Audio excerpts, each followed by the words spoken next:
আরে ও মাঝি, মাঝি। হ্যাঁ গো, বলো। পার হবে নাকি? হ্যাঁ গো মাঝি, আমাকে একটু ওপারে পার করে দেবে গো। হ্যাঁ হ্যাঁ, আসুন তবে, বসুন আমার নায়ে। তা মাঝি, তোমার নায়ে ওপারে পার করতে ক আনা করে নেবে? বেশি নেব না গো, মাত্র 2 টাকা। তা বেশ বেশ, চলো তাহলে, আমাকে একটু ওপারে পার করে দাও দেখি। আসুন আসুন, বসে পড়ুন চুপটি করে।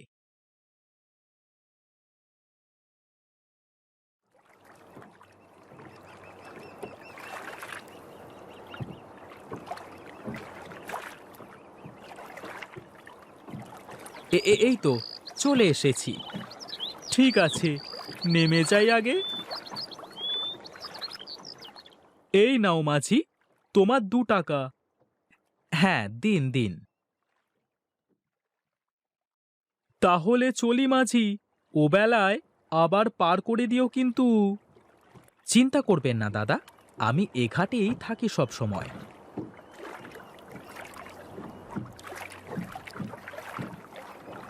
না, অনেক বেলা হয়ে গেল।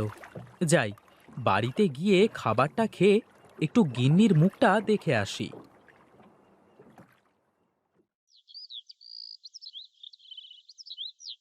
আমারও পরানো যাহা চায়, তুমি তাই, তুমি তাই গো, আমারও পরানো যাহা চায়।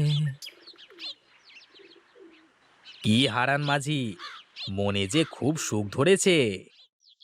মনে কি আর সুখ এমনি এমনি আসে? ভালো একটা মন থাকলে সুখ এমনিই চলে আসে। তা হনহন করে ছুটে কোথায় চললে? সেই ভোর হওয়ার আগে গিন্নিকে একলা রেখে ঘাটে এসেছি।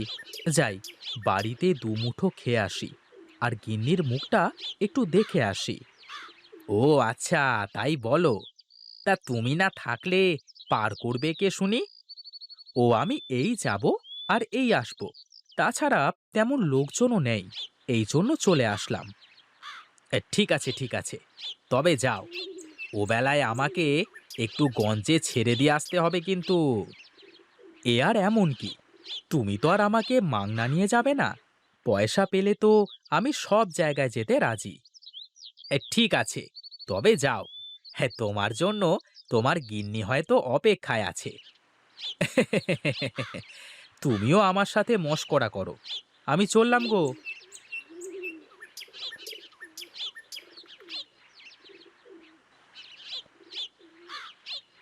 গিন্নি, তাড়াতাড়ি এক মুঠো খাবার দাও তো দেখি।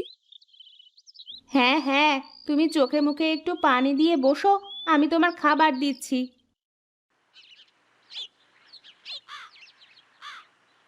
কই গো গিন্নি, তোমার হলো? একটু তাড়াতাড়ি করো। এই নাও, এই যে। হ্যাঁ, দাও দাও। কি গো, দাঁড়িয়ে থাকলে যে? বসো বসো, তুমি সামনে একটু বসো দেখি। বাহ, তোমার হাতে জাদু আছে গিন্নি। তোমার হাতের রান্না খেলে পেট আর মন দুটোই ভরে যায়। হয়েছে হয়েছে, এত তারিফ করলে আমার আবার রান্না খারাপ হয়ে যাবে। কি যে বলো গিন্নি, তোমার হাতের রান্না তাও আবার খারাপ? চুপ চুপ, খাও তো দেখি, আর তাড়াতাড়ি ঘাটে যাও।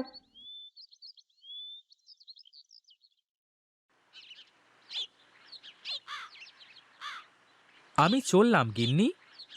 ঠিক আছে, সাবধানে যেও, আর বেশি রাত করে ফিরো না যেন। ঠিক আছে গিন্নি, তোমার কথাই শিরোধার্য।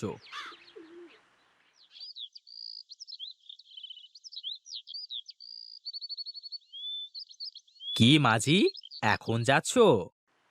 হ্যাঁ গো, দুপুরের খাবার খেয়ে একটু জিরিয়ে আসতে দেরি হয়ে গেল। চলো চলো, আমারও একটু সকাল সকালই গঞ্জে যেতে হবে, কাজ সেরে আবার ফিরে আসতে হবে।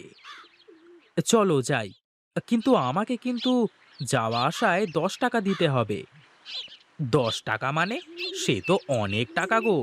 না না, 10 টাকা হলে বেশি হয়ে যায়। ঠিক আছে, তুমি 8 টাকা দিও। এর কম হলে আর পারবো না। চলো চলো মাঝি, আগে যাই তো, তারপর দেখা যাবে।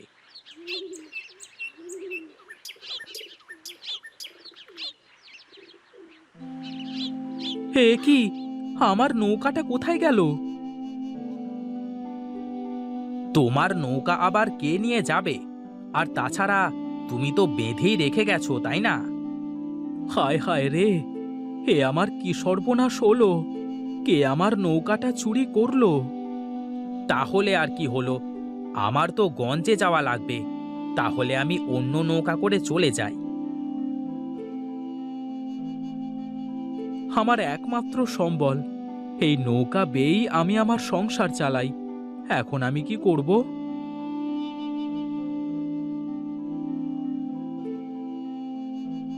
আরে ও মাঝি, আমাকে একটু পার করে দেবে?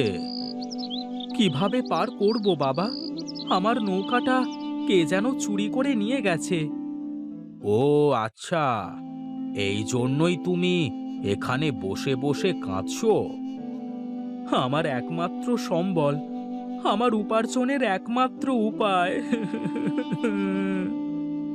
শোন শোন, আমি জানি তোর নৌকা কারা নিয়ে গেছে। সত্যি? সত্যি আপনি জানেন আমার নৌকা কারা নিয়ে গেছে? হ্যাঁ রে, আমি যে সব জানি। তাহলে বলুন না, কোথায় গেলে আমি আমার নৌকাটা ফিরে পাবো? শোন, তোর ওই নৌকা একদল দস্যু নিয়ে গেছে। ঠিক 10 দিন বাদে ওরা আবার ফিরে এসে নৌকাটা দিয়ে যাবে। তাহলে তাহলে এখন আমার কি হবে বাবা? আমি যে আমার একমাত্র সম্বলও হারিয়ে ফেললাম। কি দিয়ে আমি আমার সংসার চালাবো? চিন্তা করিস নে, আমি তোকে একটা উপকার করতে পারি। কি উপকার সাধু বাবা, বলুন। আমি তোকে একটা উপায় বলে দেব। তবে হ্যাঁ, যদি এটা কেউ জানতে পারে বা তোকে এটা করতে কেউ দেখে ফেলে, তাহলে কিন্তু হবে না। ঠিক আছে সাধু বাবা, আপনি যেভাবে বলবেন সেভাবেই হবে।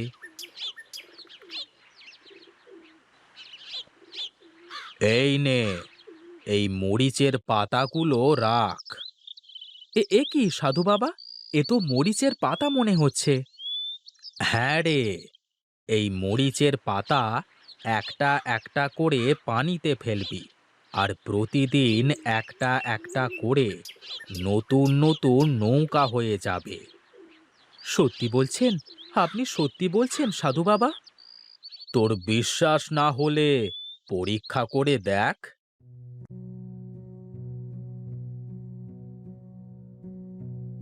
হে কি, এ কি হলো সাধু বাবা? পাতা থেকে তো নৌকা হলো না। আমি বলেছি কেউ যেন টের না পায়, আর কেউ যেন দেখতে না পায়। তুই তো আমার সামনেই পানিতে ফেললি পাতাটা। আমার ভুল হয়ে গেছে বাবা। বাহ, বাহ, সত্যি তো! আমার তো এ বিশ্বাসই হচ্ছে না। এবার আমাকে তো পার করে দে মাঝি।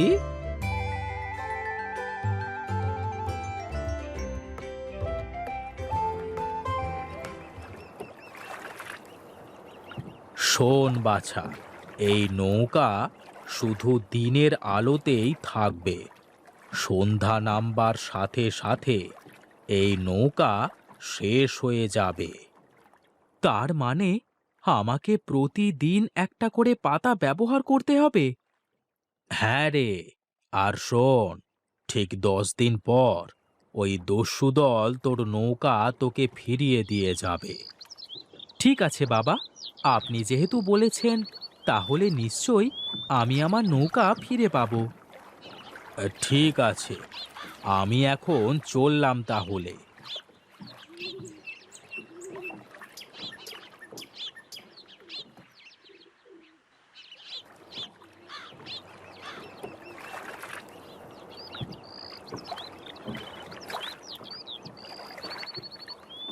না, সন্ধ্যা হতে চলল, আর তো থাকা যাবে না। আমাকে এখন বাড়িতে ফিরতে হবে। কাল সকাল সকাল এসে আবার শুরু করব।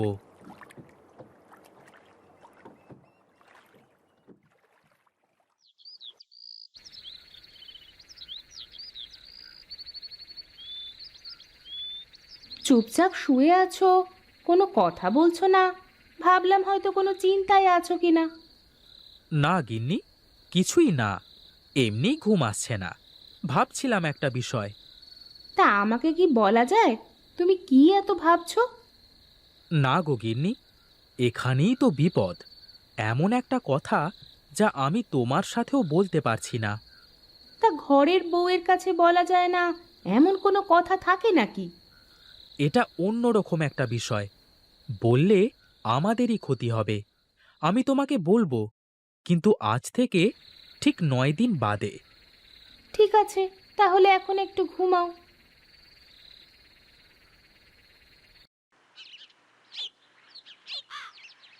আজ তো শেষ দিন। যদি দস্যু দল সত্যি আমার নৌকা নিয়ে না আসে, তাহলে তো আমার মরা ছাড়া আর কোনো উপায় থাকবে না। না না, তা হতে পারে না। সাধু বাবা আমার তো উপকার করেছে। সে যেহেতু বলেছে, দস্যুদল অবশ্যই আসবে। ও মাঝি, যাবে নাকি? হ্যাঁ গো দাদা, যাব বই কি। আসেন আসেন।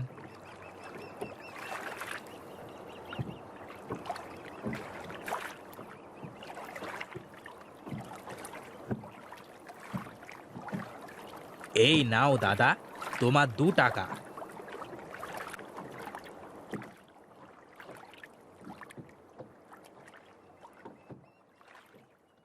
আজকের দিনও তো শেষ হয়ে গেল।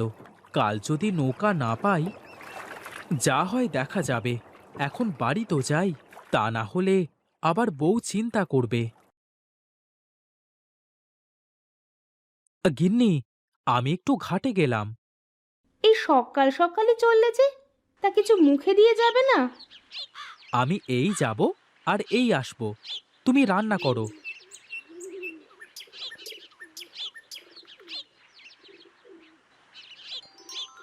এ কি, আমার তো বিশ্বাসই হচ্ছে না। সাধুর কথাই তো সত্যি হলো। যাক, আমার আর কোনো চিন্তা নেই। এত বড় একটা ঘটনা ঘটে গেল, আর তুমি আমাকে বলনি? কি করে বলবো বলো? তোমাকে বললে যে কিছুই হতো না, তাতে বরং আমাদেরই ক্ষতি হতো। ঠিকই করেছো তাহলে। সাধু বাবা আমাদের যে উপকার করলো, তা কখনো ভোলার নয়। হ্যাঁ গো, সাধু বাবা না থাকলে হয়তো এ কদিনে আমাদের পথে বসতে হতো। আচ্ছা, যা হয়ে গেছে তা ভেবে আর লাভ নেই। চলো, ঘরে চলো, খাবে।